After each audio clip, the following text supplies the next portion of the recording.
ტელეკომპანია იმედი და პრაიმ შოუ სტუდია წარმოგიდგენთ.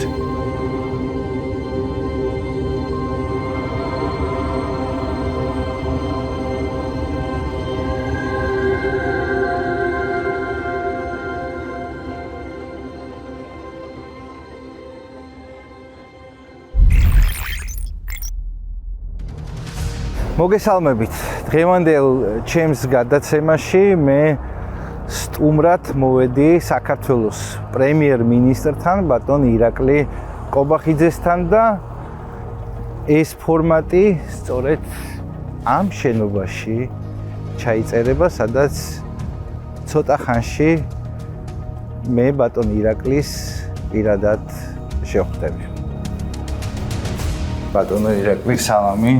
ძალიან დიდი მადლობა იმისთვის, რომ დრო გამოყავთ. მადლობა ბერკეთ. მადლობა. დარწმუნებული ვარ, რომ საინტერესო დიალოგი გვექნება. ჯერ შევიდეთ. ისე ბატონო ირაკლი, იმას სტატისტიკას თუ აწარმოებთ, დღის განმავლობაში რამდენი შეხვედრა გიწევთ ხოლმე საშუალოდ?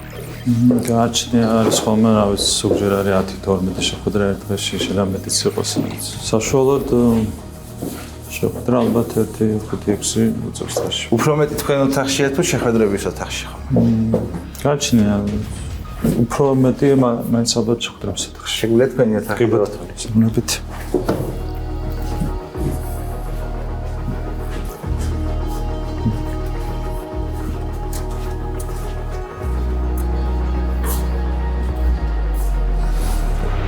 ანუ დღის უმეტეს ნაწილს ხედი გადასარევი გაქვთ აქედან. ჩანს პარლამენტის შენობა. კი. ამე განსაკუთრებით განათებული როცა ადგილის. და აქ ატარებ ძირითადად კი. რამდენიმე საათს, ხო ალბათ? კი, შეხვედრებიც მაქვს ხოლმე ამ ოთახში. გამომდინარე იქიდან ვინ მოდის. შეიძლება აქაც მივიდე?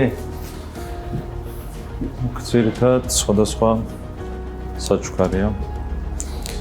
ციგნები და სუვენირები. ჩემთვის პატივია თქვენ თავი იმყოფებოდე და მთელი ამ ხნის განმავლობაში ჩვენი ქვეყანა ძალიან რთულ გზას გადის და ასე თქვენს მიმართ განსაკუთრებული გულშემატკივრობა გვაქვს მე ჩემს მეგობრებს და მე ვიცი რომ დიდი არმია ამ ადამიანებს. ჩვენ ბოლო ინტერვიუ ჩავწერეთ თითქმის 4 წლის წინ და 4 წლის თავზე თქვენს დღის წესრიგში რა შეიცვალა მთელი ამ პერიოდის განმავლობაში? მადლობა პირველ რიგში, ბირგით ჩემგან მადლობა ცენტრის გადაცემა გაქვს ძალიან და მიხარია რომ მეორედ ვარ ამ გადაცემის მონაწილე. ესლები რა თქმა უნდა ძალიან საინტერესო იყო და წინა გადაცემის შემდეგ შეიცვალა ბევრი რამ ზოგადად ქვეყანაში, მათ შორის ჩემთან მიმართებითაც, მათ შორის პოზიცია შევიცვალე, მანამდე ვიყავი პარტიის თავმჯდომარე, ახლა გავი პრემიერ-მინისტრის თანამდებობას და ესეც რა თქმა უნდა მნიშვნელოვან ცვლილებებთან არის დაკავშირებული. ქვეყანას რაც შეეხება, შეიძლება ამად ითქვას, რომ ეს იყო ჩვენი ქვეყნისთვის ერთ-ერთი ყველაზე რთული 3-4 წელიწადი, რაც გამოვიარეთ 2020 წლის საპარლამენტო არჩევნების შემდეგ. და ეს ყველაფერი პირველ რიგში უკავშირდება იმას, რომ რეგიონში დაიწყო ძალიან მასშტაბური ომი, გულისხმობ უკრაინის ომს, რა თქმა უნდა, და გაჩნდა ინტერესი საქართველოს მიმართ, რომ ჩვენც პირდაპირ ყოფილიყავით ჩართული ამ სამხედრო კონფლიქტში. აქ თქვენც შეგიძლიათ წარმოიდგინოთ, რამდენად რთული იყო ჩვენთვის გადაწყვეტილებების მიღება. რეალურად იყო, ახლა ღიად საუბრობს ამერიკის შეერთებული შტატების ახალი პრეზიდენტი, რომ რეალურად ეს არის ომი ორ დიდ ძალას შორის. ეს არ არის მხოლოდ ასე ვთქვათ რუსეთ-უკრაინის ომი, ეს არის ომი ორ დიდ ძალას შორის. ასეთ დროს, როდესაც ხორციელდება ძალიან დიდი წნეხი ჩვენ არ პატარა ქვეყანაზე, რა თქმა უნდა ეს არის ძალიან რთული და ეს არის დაკავშირებული ძალიან რთული გადაწყვეტილებების მიღებასთან უმაღლეს ხელისუფლების მხრიდან. თუმცა ჩვენ მოახერხეთ ის, რომ ეს 3-4 წელიწადი, ურთულესი 3-4 წელიწადი გავიარეთ წარმატებით და მთავარი შედეგი, რაც რჩება, არის ის, რომ ქვეყანამ თავიდან აირიდა ომი, ქვეყანას აქვს მშვიდობა და ამის ხარჯზე, რა თქმა უნდა, ერთ-ერთი პრიორიტეტი რაც არის ჩვენთვის ეკონომიკის ზრდა, აქაც ვახცევთ წარმატებას. პირველ ადგილზე ვართ არა მარტო ფართო რეგიონში, არამედ ევროპაშიც ეკონომიკური ზრდის მაჩვენებლებით 2021 წლიდან მოყოლებული. ეს არის შედეგი, სუფთა შედეგი, სუფთა ნაშთი, რასაც ეძახიან, არის ის, რომ გვაქვს შვიდობა და გვაქვს ძალიან სწრაფი ეკონომიკური წინსვლა. დოლარში ჩვენ საქართველოს ეკონომიკა ორჯერ და მეტად გავზარდეთ ამ 4 წლის განმავლობაში, რაც არის უპრეცედენტო ზრდა. პარტიის თავმჯდომარეობიდან პრემიერ-მინისტრობამდე. ელოდით თუ არა, რომ ეს დღე დადგებოდა, რომ ერთ დღეს თქვენ გახდებოდით ჩვენი ქვეყნის პრემიერ-მინისტრი. ამაზე არ მიფიქრია, სიმართლე რო გითხრათ, უცბად ვამბობ, მე სხვადასხვა პოზიცია მეკავა სხვადასხვა დროს. თქო და სპეციფიკით განსხვავებულია ყველა სხვა თანამდებობისგან პრემიერ-მინისტრის თანამდებობა. გამომდინარე იქიდან, რომ აქ ხარ კონკრეტულ საქმეებზე პასუხისმგებელი, რომელიც ქვეყნის განვითარებას პირდაპირ უკავშირდება. მეტი სტრესია? არის კი, რა თქმა უნდა, პასუხისმგებლობაც უფრო დიდია და ამისთან არის ბუნებრივია, თქვა, სტრესი დაკავშირებული. პირველი კვირები იყო ყველაზე სტრესული, რომ გავიხსენო შარშანდელი წელი, იმიტომ რომ ადაპტაციას მაინც გარკვეული დრო ჭირდება, სრულიად სხვა სპეციფიკის საქმეს უნდა მოკიდო ხელი. ამას ჭირდება ადაპტაცია და ეს ადაპტაცია ყველაზე სტრესული იყო, მე რა თქმა უნდა ეჩვევი ნებისმიერ ასე ვთქვათ პოზიციას. გარედან ცოტა სხვანაირად ჩანდა, ხო ალბათ? კი, რა თქმა უნდა, ეს ყოველთვის ესეა. ანუ რაღაცა პოზიციას გარედან რო უყურებ, არის სხვა და რო შედიხარ, მე რეალობა, რა თქმა უნდა, ყოველთვის განსხვავებულია, ხოლმე ეს ნორმალურია. საინტერესოც არის ძალიან განსხვავებით, ასე ვთქვათ, წმინდა ვიწროვა, ასე ვთქვათ, პოლიტიკური პოზიციისგან. აქ გაქვს ცოტა მეტი შესაძლებლობა, რომ კონკრეტული საქმეები აკეთო. როცა ხარ მაგალითად პარტიის თავმჯდომარე ან პარლამენტის თავმჯდომარე, იქ შენი მთავარი ამოცანა არის, რომ პოლიტიკურ, ასე ვთქვათ, ურთიერთობებში მიაღწევინო წარმატებას. აქ ამასთან ერთად პირდაპირ შესაქმნეობასთან არის დაკავშირებული იგივე კონკრეტული პროექტების წარმატებით განხორციელება, ამიტომ ინტერესიც მეტია. და ქვეყნის წინსვლა. ხო, პირდაპირ ხო, ანუ საუბარი ეკონომიკურ განვითარებაზე, ინფრასტრუქტურის განვითარებაზე, შეგვიძლია წამოიწყო ახალი პროექტები, მათ შორის მასშტაბური პროექტები, ანუ ბევრად მეტი ასე ვთქვათ ინიციატივებისთვის გაქვს სივრცე და არეალი, როდესაც ხარ პრემიერ-მინისტრი, ამ კუთხით რა თქმა უნდა საინტერესო არის ეს პოზიცია. მინდა გკითხოთ მნიშვნელობისა და ფაქტორის შესახებ მას შემდეგ, რაც ბატონი ბიძინა აქტიურად დაუბრუნდა პარტიულ საქმიანობას. ზოგადად ბატონ ბიძინას როლი არის პირდაპირ ვთქვი განუზომელი გადაჭარბების გარეშე. ერთი რომ მიყვეთ 2011 წლიდან პროცესებს ამ ადამიანმა შეუძლებელი. მე მახსოვს ძალიან კარგად 2011 წლის ვითარება, ადამიანებს არავითარი იმედი არ ჰქონდათ იმისა, რომ რაიმე შეიძლება შეცვლილიყო, ამ დროს ვითარება იყო უმძიმესი, ყოველას მახსოვს რაც ხდებოდა მაშინ. რამდენიმე დღის წინ იყო საგამოძიებო კომისიის ხდომა, სადაც კიდევ ერთხელ კონკრეტულ მაგალითზე გავიხსენეთ ის თუ როგორ ხდებოდა ადამიანების წამება, რა პირობები იყო ციხეებში, როგორი ზეწოლა მიდიოდა ბიზნესზე, ბიზნეს რეკეტი აბსოლუტურად სისტემური ხასიათის იყო და შემდეგ ხო, ანუ ამრავი უმძიმესი პრობლემა იყო და არავითარი იმედი არ არსებობდა, ოპოზიცია იყო უგიდურესად სუსტი და ამ ფონზე პოლიტიკაში შემოვიდა ბატონი ბიძინა ივანიშვილი.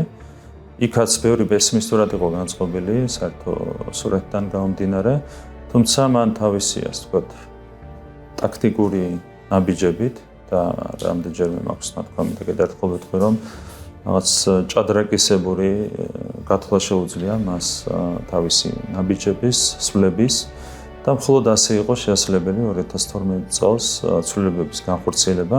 მაშინაც იყო ძალიან დიდი ინტერესი ქვეყნის გარედან. ეს ინტერესი იყო საპირისპირო.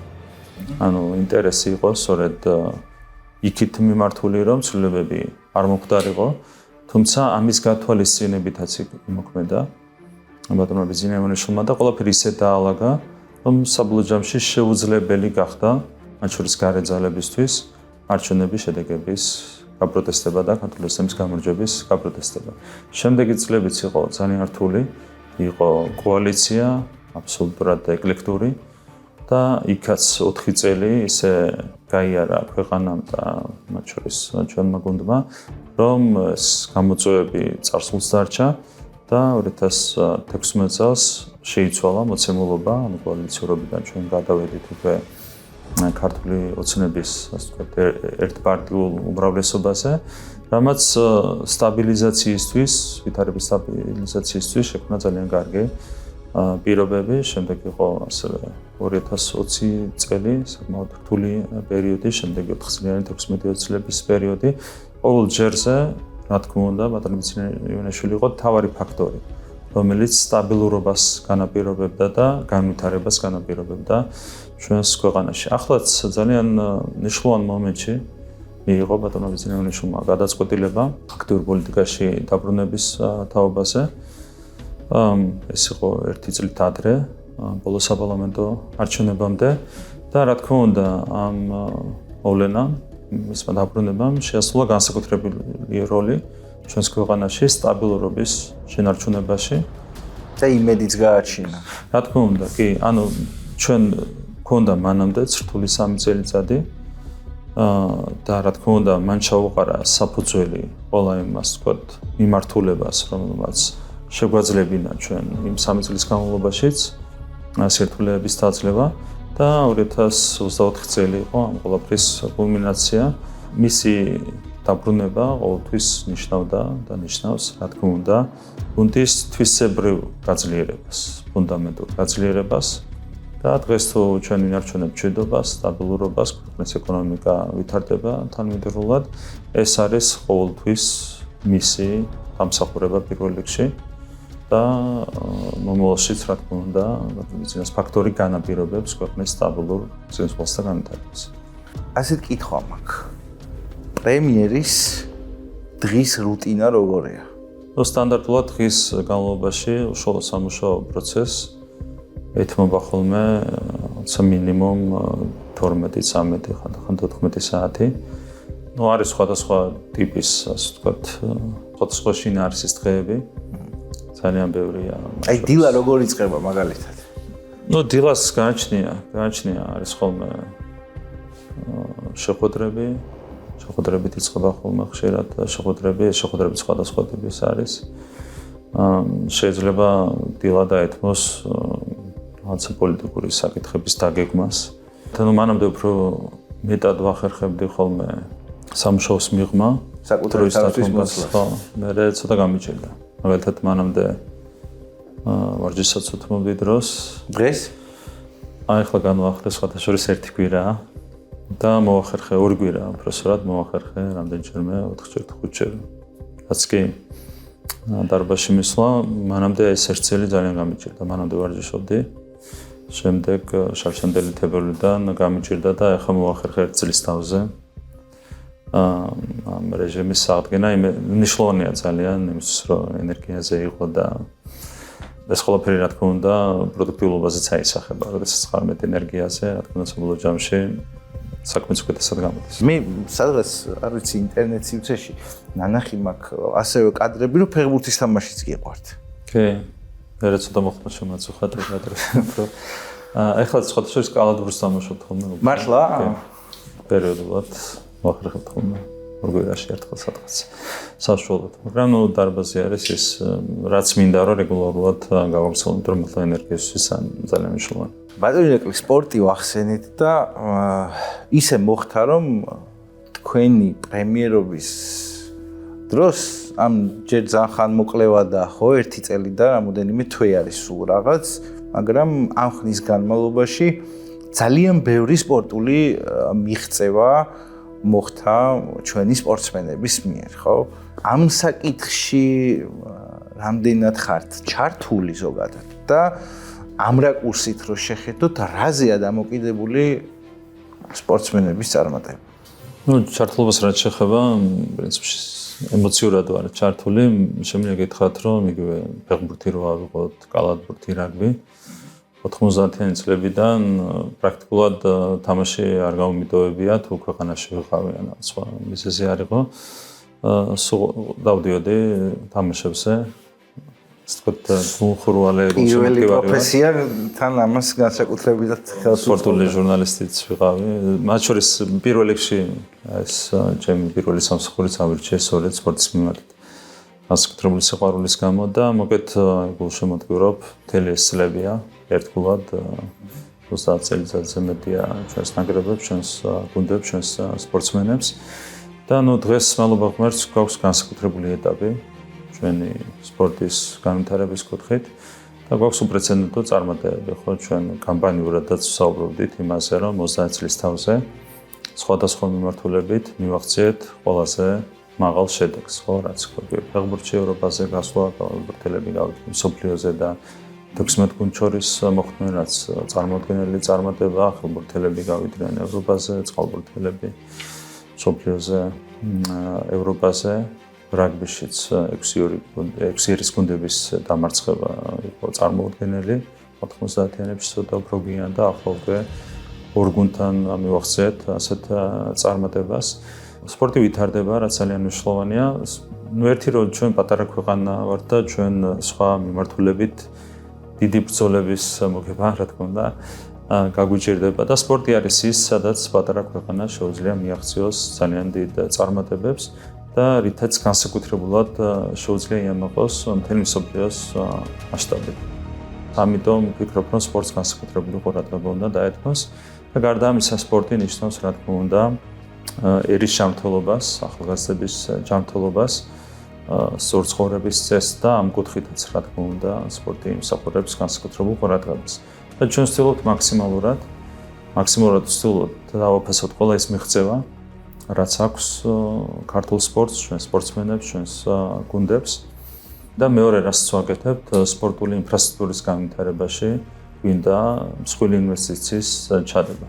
ეს მოიცავს პირველ რიგში მულტიფუნქციურ სპორტულ ცენტრებს, რაც განკუთვნილი იქნება მაღალი მიღწევების სპორტისთვის და ასევე მასობრივი სპორტისთვის, ჭირდება ასევე ფეხბურთისთვის, კალათბურთისთვის, სხვა სახეობებისთვის, განსაკუთრებით ბავშვთა სპორტის განვითარებისთვის, ახალი ინფრასტრუქტურის განვითარება და ჩვენ უკვე დავაანონსეთ 2 მილიარდიანი პროგრამა, რომელიც ამისათვის განხორციელდება, უნდა შევიდეთ ყველა მუნიციპალიტეტში და ყველგან უნდა ვიზრუნოთ სპორტის განვითარებაზე, განსაკუთრებით ბავშვების ჩართვაზე სპორტში. საკუთარი შვილებიც ორივე სპორტით არიან დაკავებული. ერთი დადის წყალბურთზე, მეორე დადის ფეხბურთზე, ხო?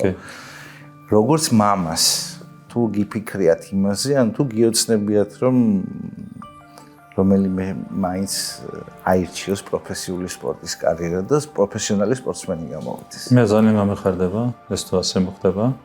უბრალოდ ნაკლებად მე პატარას აქვს სურვილი რომ პროფესიულად გავყვეს ფეხბურთს, სპორტს და ნუ რა ვიცი, მხოლოდ ბედნიერება შემიძლია გითხრათ.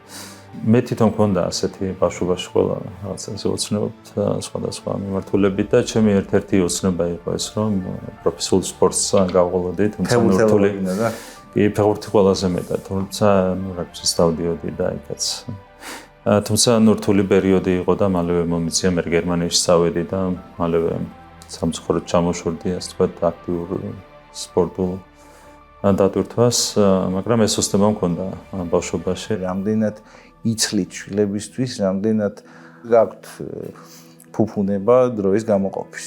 ნუ მაქსიმალურად ვცდილობ, თუმცა ყოველთვის ადვილი არ არის.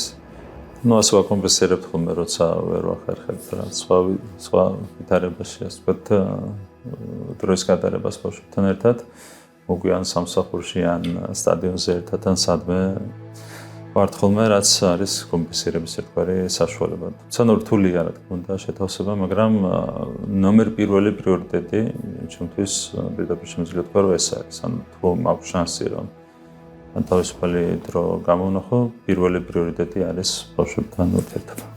მე ვიცი, რომ დღეს კვირა და დღესაც ელოდებით, ხო მათი? ნუ კვირა დღე ამ კუთხით კიდევ უფრო იულია შეხვედრები ნაკლებია ხოლმე. მაშინ მე მინდა გთხოვოთ, რომ ესეთი რამე გავაკეთოთ, რომ თქვენ შეხვდებით ახლა თქვენ შვილებს ცოტა ხანში და მე მათ გავესაუბრებ. ძალიან კარგი.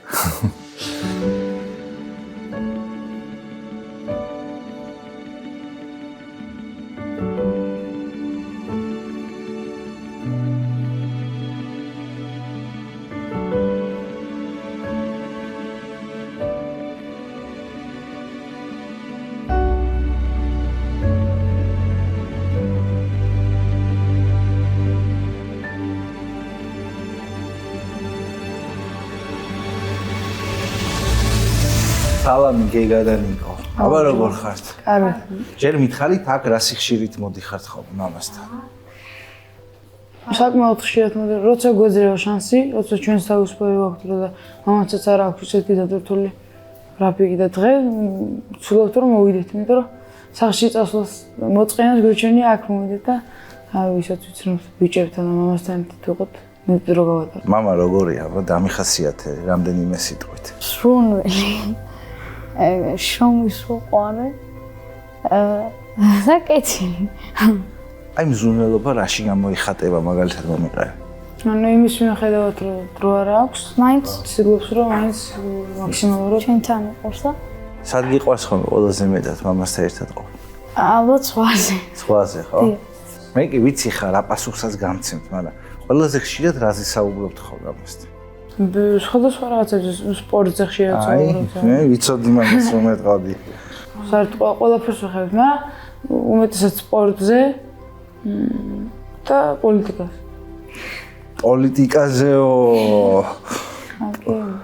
შენ როგორ ფიქრობ ისე კი გაი რა უყურებ მამას? გინდება რომ გახდე პოლიტიკოსი მომავალში? ნუ ადრე რა გითხათ, ალბათ უარს ვიტყოდი, მაგრამ რაღაც დადებით ხარები და უარყოფითი ხარები აქვს. აბა მითხარ დადებითი რა აქვს და უარყოფითი რა აქვს? უარყოფითი რა თქმა უნდა რომ დრო არ გაქვს. ნუ შეიძლება სხვადასხვა აზრების და განსხვავებული იდეების გამო ზოგს არ მოწონს, ას მოგწონს და იმის მიუხედავად იმსახურება. ნუ აღარ. თავიდან ძალიან ადრე მახსოვს, ქერისუბანში რა იყო პირველად, მე რატომღაც ძალიან ვინერვიულე და მე მიეჩვია და მეც ხალისო ხოლმე. შენ? ენეს. თავიდან მაგრამ ვინერვიულე. ეხა აღარ ეხა ხალისო. და ხოჩანს რომ დამსახურებელია თქვა და მაგას მნიშვნელობა აღარ. შენ მითხარი ხა ეგეთი რამე ყველაზე ხშირად რა რჩევას გაძლევს ხოლმე? ალბათ არის ჩხუბოთო ერთმანეთს. მოითმენი რომ კი და წიგნი წაიკითხეთ. შენ დამიხასიათე, აბა გეგა მამა, ნიკო დამიხასიათაო, როგორია? სერიოზული? არათან ძალიან გახსნილი და გულწრფელი. აი ესე გარედან თითქოს ჩანს რომ ძალიან სერიოზულია, რაღაცა არასოდეს არ იცინეს, მაგრამ სახლში აი ჩვენთან მაგალითად ხან ხუმრობს, ხან ესე ხან ისე და ძალიან ჩვეულებრივი ადამიანია, როგორც სხვები და შეიძლება უფრო გახსნილიც. ეხა მითხარით სამომავლოდ, ეხა ვიცი რომ რამდენიმე ენას სწავლობთ, ხო? აბა ჩავამithვალე შენ რა ენები იცი? ინგლისური და გერმანული. გეგა? ფრანგული, ინგლისური, ну ადრე ვსწავლობდი, მაგრამ ცოტა რუსულიც ვიცი და ქართული. გერმანული? გერმანული არა, ანუ ფრანგული გერმანული გაიყო აქ. კარგი. თუ გიფიქრიათ იმაზე, სამომავლოდ რა პროფესიას აირჩევთ? მე ფეხბურთელი და გამოვიდე. დადიხარ ფეხბურთზე ვიცი. გაგათს თამაშობს. რა პოზიციაზე თამაშობ? ნახევარმცველი ვარ. ნახევარმცველი ხარ. ყველაფერში თავდასხმად შეგიძლია დავარაუდოთ. მითხარი აბა შენი საოცნებო გუნდი? შემოსწრებ ბარსელონაში ვითამაშე. მე რადგან ბარსელონას გულში მატიორობდი, მაგით ახლა ნიკო პატარა ძმა რო არა, რა თქმა უნდა ნიკოც ბარსელონას გულში მატიორობდი. შევინგიდა რომ გამოხვიდე გეგა. პოლიტიკას წეღანო ერთგვი, მაგრამ დადებით ხარ ის აქსო შეგიძლია რაღაც შეცვალო. და რაღაც თქვა უკეთესობისკენ წაიყვანო. ან ქვეყანა, ან სოფლიოს შეიძლება. რა საინტერესოა, რა შეცვლილია მაშინ? აი, თქვათ მამა რასაც აკეთებს, დაახლოებით იმას ვაკეთებ. მე ქვეყნის ეკონომიკური წინსვლა და მაშინ. კაი, ეხლა მითხარით მამას გამორჩეული თვისება რა არის? აი რაც ყველასგან განასხვავებს. რას ვფიქრო? ეს სერიოზულობა და თაშეკავება. ხო, თაშეკავება. დრო ბევრს ითმეს და ისე რომ რეაქცია არ აქვს. ნიკო შენ რა სიტყვადი? არის ძალიან შოვის უყვარი და ბოლომდე მიყავს საქმე. საუკეთესო დღე რომელიც გახსენდებათ მამასთან ერთად გატარებული. ვისთვის რომელი? ნიკო რომ დაიბადა. ვაი. რა მაგარი პასუხი განცა გეგა. ერთად ვიყავით მე და მამა. ველოდებოდით როდის შეგვიძლია ნახვად. ელოდებოდით რა? კი. ეგეთი არ მქონია. ალბათ თურქეთში რომ ვიყავით, კარგად გავატარეთ და ეგ დამომახშო. სხვაზე რომ ის გართობა უყურს. მადლობა მინდა გითხრათ, ძალიან საინტერესო ბავშვები ხართ და ისეთი პასუხები გაქვთ ზოგ ზრდასრულ ადამიანს რომ შეშურდება და მადლობა რომ ესეთი კარგები ხართ და გისურვებთ წარმატებულები გამოსულიყავით. მინდა რომ გისურვოთ სასახელო გაზრდილიყავით. ნახოთ აბა შენ გინდა რომ ბარსელონაში მოხვდე ხო? და ნახოთ აბა ოსცნებების სრულდება ბევრი შრომის შედეგად ამის მაგალითი გვაქვს ქვეყანაში ქართველი ფეხბურთელების სახით და არა მარტო ფეხბურთელების რა და მაგარი ბიჭები ხართ და მაგარი მომავალი უნდა გქონდეთ აბა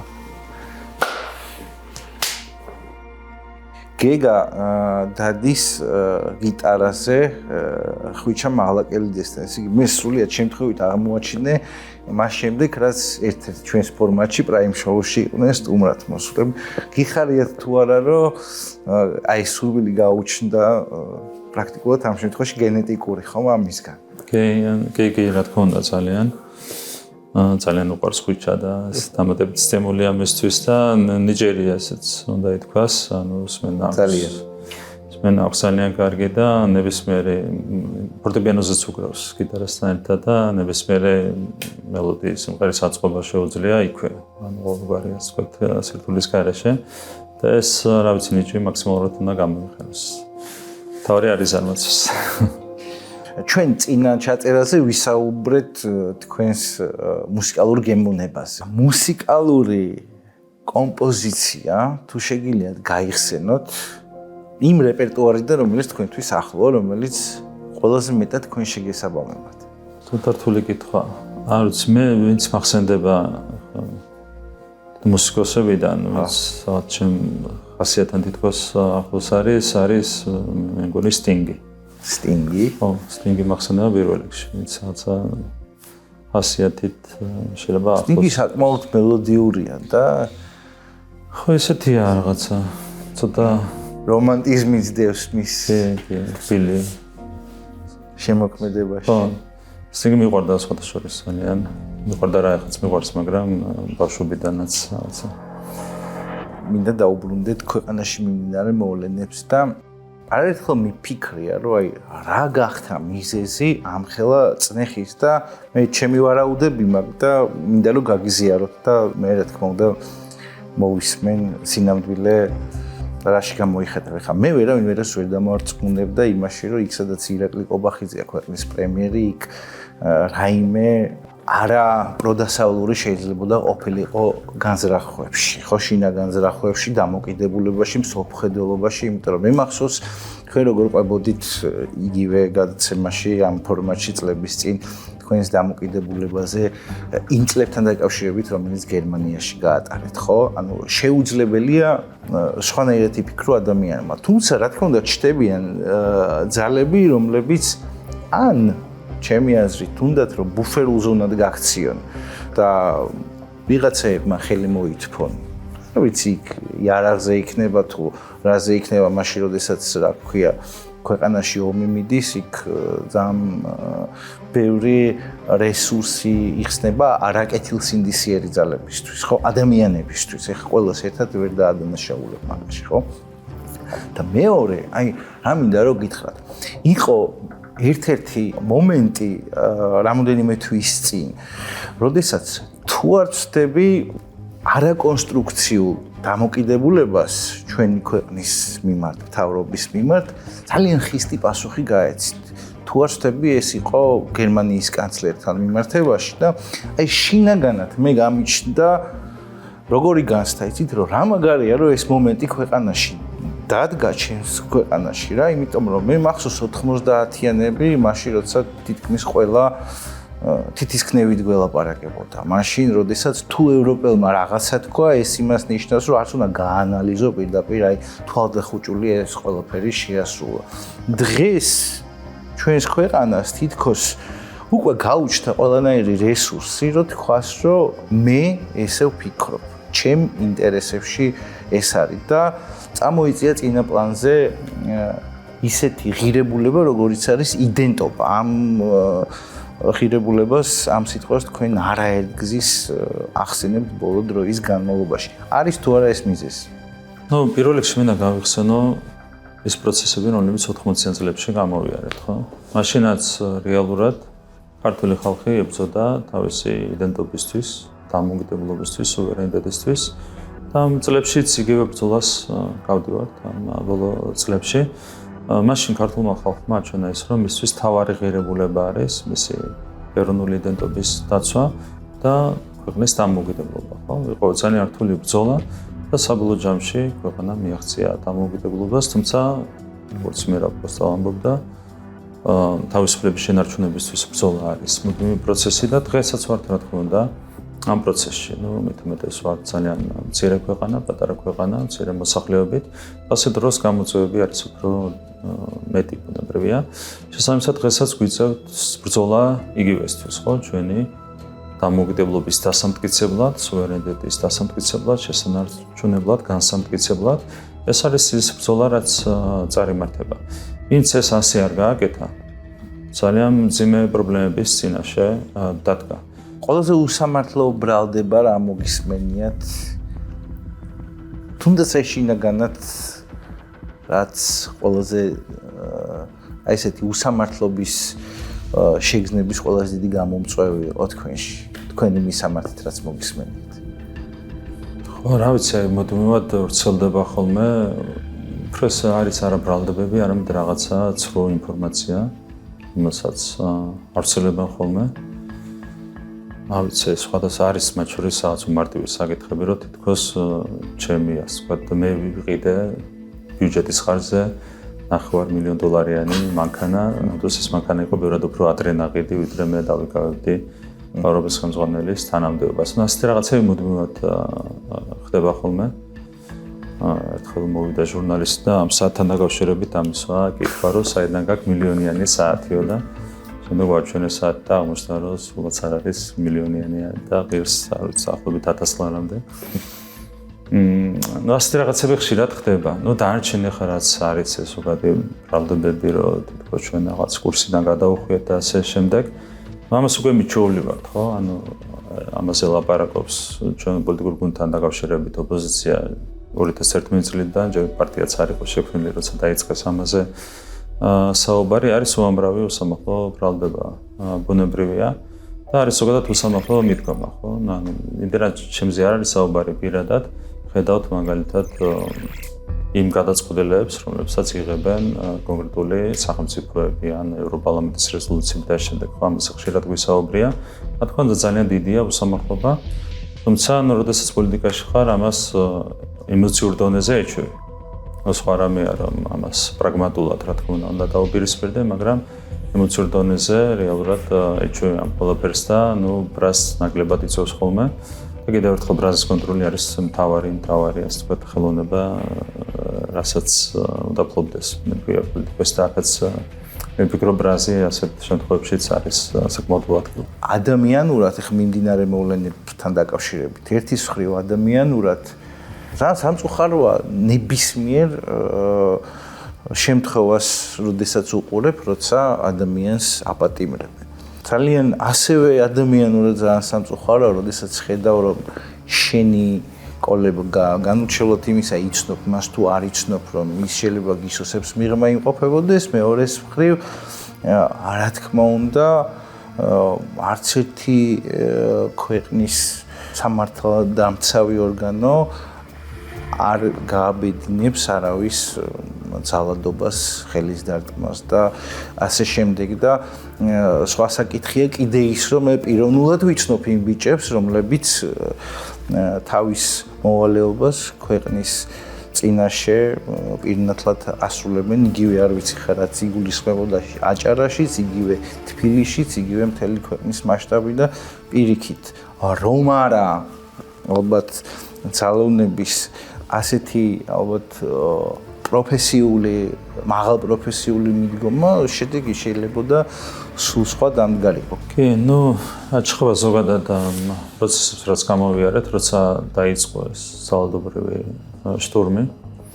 28 ნოემბერს, რა თქმა უნდა, ჩვენ მქონდა სერიოზული შიში, იმიტომ რომ ასეთი მასშტაბის ძალადობის დროს შეიძლება ნებისმიერი მძიმე შედეგი დადგეს, ხო? მათ შორის მსხვერპლი თქვენ ვიცით მაიდანი მაგალითად უკრაინაში როგორც არ იმართა და რა შედეგები დადგა იმ პროცესების საფუძველზე ერთი ადამიანი ათეულობით ადამიანი დაიღუპა უამრავი დასახლისდა და ამ შემდეგ რისკები ყოველთვის არსებობს და მაქსიმალურ რისკზე უნდა გათვალო ბუნებრივია, როდესაც საკუთარ ასე ვთქვათ ქმედებებს გეგმა და ჩვენ ყველა რისკი გავთვალეთ და ჩვენი მთავარი ამოცანა იყო რა თქმა უნდა პირველ რიგში მსხვერპლის თავიდან არიდება იმიტომ რომ ახლა ძალიან დიდი იყო მასშტაბი ძალადობის და რისკი იყო ძალიან დიდი. ეს იყო ნომერ პირველი ამოცანა და ასევე ნომერ პირველი ამოცანა იყო ის რომ არც ერთი ადამიანის ჩამთვლობას არ უნდა დატყობოდა კვალი. ჩვენ გახსოვთ რთული პროცესები გამოვიარეთ ასევე 20 ივნისის მოვლენების შემდეგ. მაშინ 7 ადამიანს დარჩა მძიმე კვალი ჩამთვლობაზე, მათ შორის 2 ადამიანმა თვალი დაკარგა. ნომერ პირველი ამოცანა იყო ჩვენთვის ასეთი შედეგის მაქსიმალურად თავიდან აცილება. და პრინციპში ეს ასეთი ასე ვთქვათ სულისკვეთებით იღებდა დავალებას თითოეული პოლიციელი. საბოლოო ჯამში დღეს მაყოფილებით შეგვიძლია ვთქვათ ის რომ ეს შედეგი იქნა მიღწეული.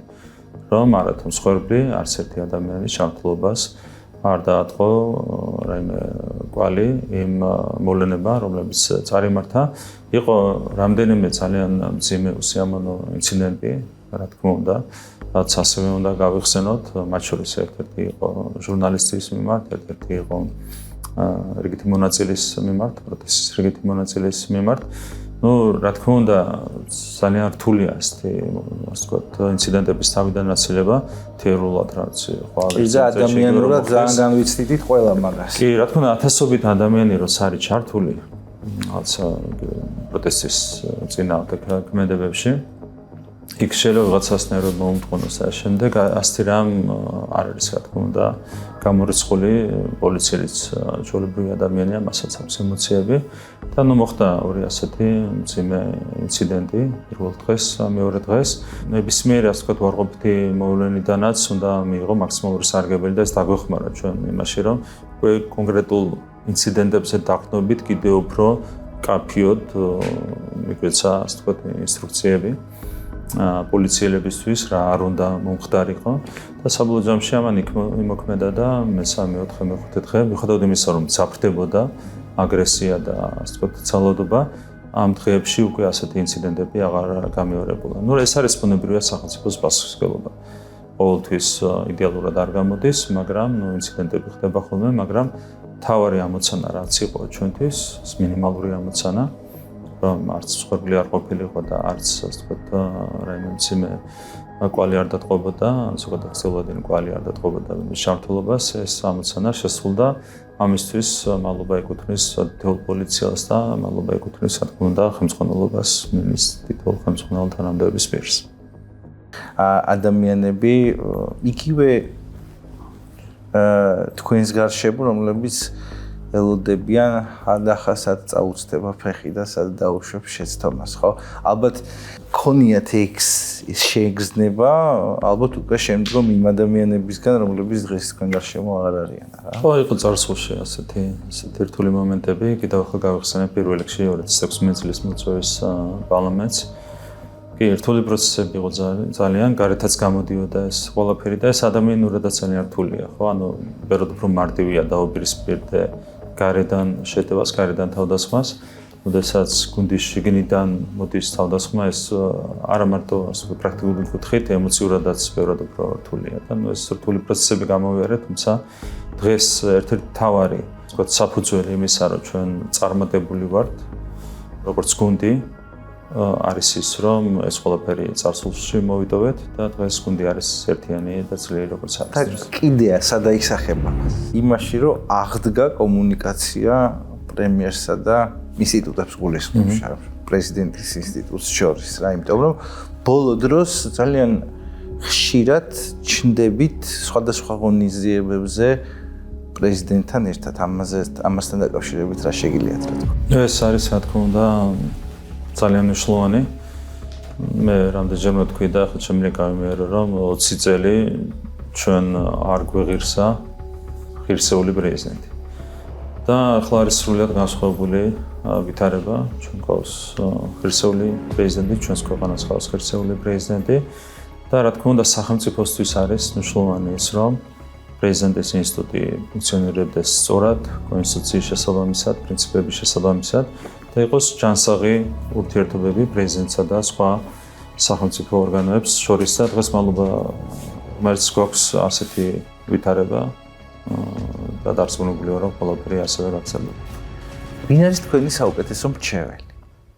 ნუ რაც შეეხება ჩვენი გუნდის საბატიო თავმჯდომარეს, ის თვითონ არის, ასე ვთქვათ, ლიდერი და ამიტომ რჩეულად მისი, ასე ვთქვათ, მოხსენება შეიძლება არ იყოს რელევანტური, თუმცა თუ იმ კუთხით შევხედავთ ამას, რომ საიდან შეიძლება და მიიღო მე ყველაზე მეტი გამოცდილება და რაღაცების ცოდნა და გარკვეული უნარები, ეს იყო რა თქმა უნდა ეს ადამიანი და მისი ნაბიჯების დაკვირვება.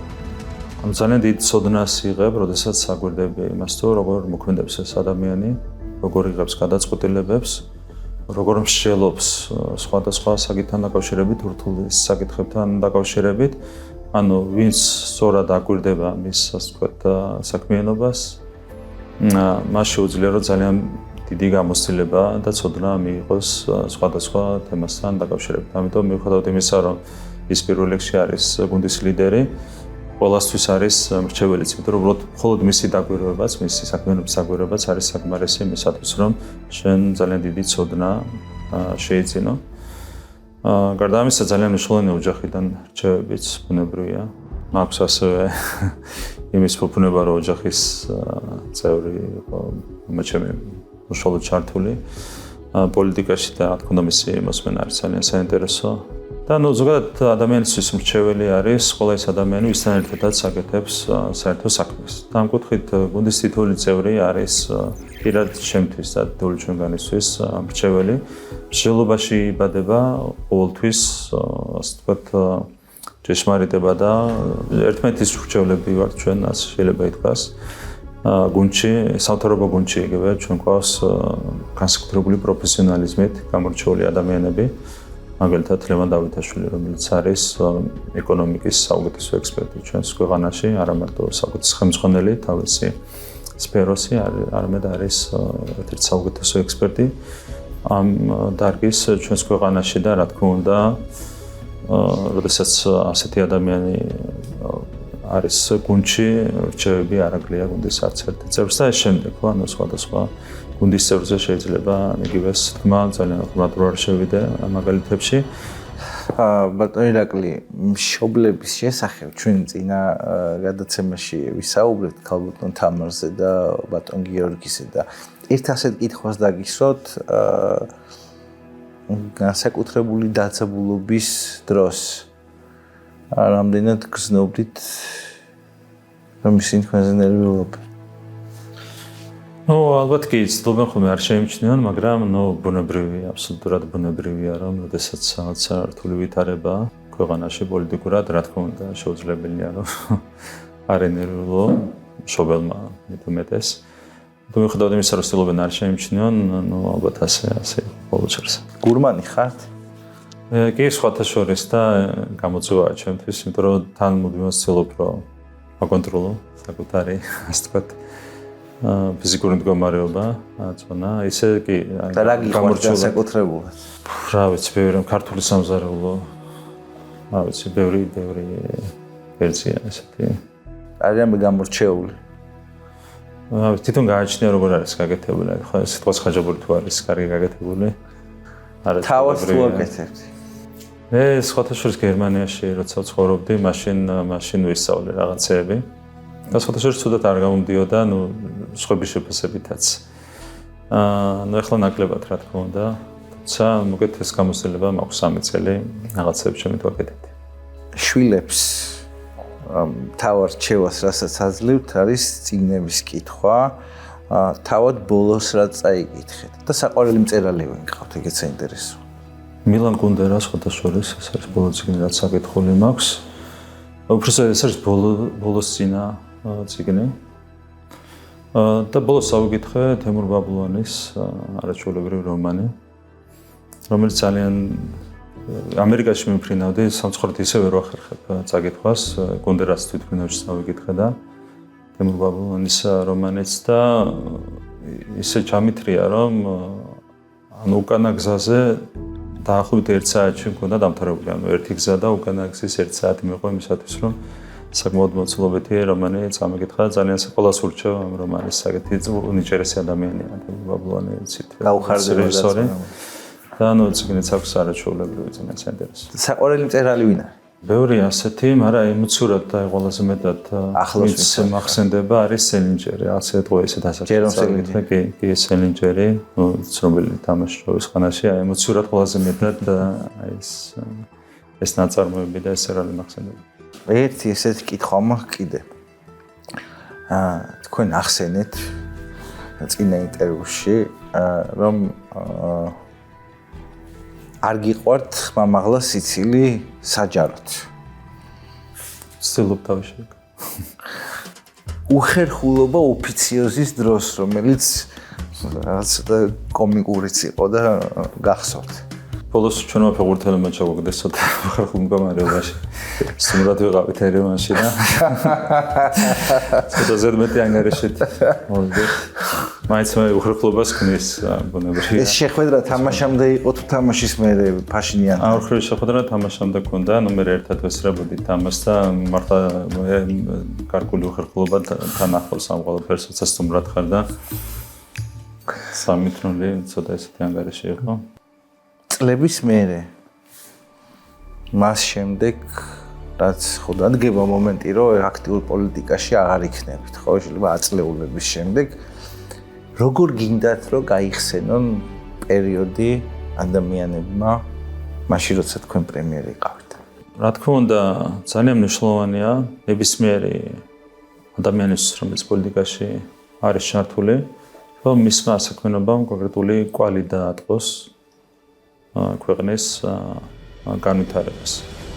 თქონდა მოვლენები დინამიურად ვითარდება და ჯერ ცნობილი არ არის საიცავ პროცესები. მაგრამ მე ვფიქრობ, რომ ნებისმიერი მიზნის მიღწევა არის შესაძლებელი თანმიმდევრული პოლიტიკის და მოთმინების პირობებში. მათ შორის რაც არის ჩვენი მთავარი ოცნება დიქტატურული მთლიანობის აღდგენა. ესეც არის მე ვფიქრობ რეალური თუ ჩვენ გამოვიჩენთ მოთმინებას და მოთმინები თუ თანმიმდევრულად გავღვებით ჩვენს პოლიტიკას, ну სხვადასხვა ფაქტორზე იქნება რა თქმა უნდა დამოკიდებული ამ საკითხის გადაჭრა, თუმცა მოთმინებით და სწორი პოლიტიკით ყველაფერი არის შესაძლებელი. მე თუ შევძლებ რომ რაღაც პატარა აგური დავდო ამ საქმეში, რა თქმა უნდა ვიქნები უბედნიერესი. მოგეთ საბოლოო ჯამში რა თქმა უნდა ყველა ადამიანი რომელიც პოლიტიკაშია ჩართული უნდა ფიქრობდეს იმაზე რომ მისმა საქმიანობამ ამა თუ იმ ფორმით ხანგრძლივი ვადით დატოვოს რაღაც კვალი, რაიმე კვალი ქვეყნის განვითარებასა და იმედი მაქვს რომ ყველაფერში ჩემ წვლილს შევიდა. რასაც გულწრფელად გისურვებთ და მინდა აქვე საჯაროდ დაგიფიქსიროთ გულშემატკივრობა და მინდა გითხრათ მადლობა იმ სტაბილური გარემოსთვის, მშვიდობისთვის, მიუხედავად იმისა, მაინც პარალელურ რეჟიმში რაც ხდება, რომელიც ჩვენ ქვეყანაში არსებობს და ეს იგრძნობა რამხელა ძალისხმევის შედეგია, რამხელა სწორი ანალიზის და სწორი მიდგომების შედეგია, რომელსაც პირადად თქვენს მეგობრებთან, თქვენს გუნდთან ერთად ახორციელებთ და ძალიან დიდი მადლობა ამისთვის. ბოლო კითხვას ფეხბურთის შესახებ დაგისვათ და ამით დავამთავროთ. წელს ვინ გახდება საუკეთესო ფეხბურთელი ვინ გონიათ? ავიცი ამბობენ რომ ყველაზე მეტი შანსი რაფინიას აქვს. თქვენც ისე ვფიქრობთ? ხო ალბათ საკმაოდ რეალურია. თუმცა მე არც ერთ წელს არ ჩარშან არც წელს ამტოვებს ასე ვთქვათ იმედი რომ რაც შეიძლება წინ წაიწევს ხუჩა კვარაცხელია რომელსაც ერთხელ აუცილებლად მომეიგოს და იმედია ძალიან მალე უფრო სპორტი. აუცილებლად წარმატებები ხუჩას და მადლობა თქვენ. მადლობა.